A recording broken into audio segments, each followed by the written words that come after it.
নমস্কাৰ। কবিতাৰ শিৰোনাম বৰ্তমানৰ বাস্তৱতা। ৰাজপ্ৰসাদৰ সমান ডাঙৰ গড়, কিন্তু পৰিয়ালটো সৰু। কেইবাটাও শিক্ষাগত ডিগ্ৰী, কিন্তু সাধাৰণ জ্ঞানৰ অভাৱ।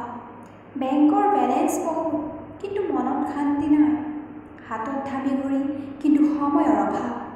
ফেচবুকত হাজাৰ হাজাৰ বন্ধু, কিন্তু বিপদত পৰিলে চাবলৈ কোনো নাই। শিকিব মন, আনিব মন, কিন্তু দিবলৈ নহয়। আপুনি ভালৰ লগত থাকি ভাল হ'ব, সেই বুলি বেয়াৰ লগত থাকি বেয়া হ'ব নালাগে। হীৰাৰ পৰা হীৰা কাটিব পৰা যায়, কিন্তু বোকাৰ পৰা বোকা চাফা কৰা বৰ কঠিন। কোনোবাই মোৰ লগত বেয়া কৰিছে, সেয়া তেওঁৰ কৰ্ম। মই কাৰো ক্ষতি নকৰোঁ, এয়া মোৰ ধৰ্ম।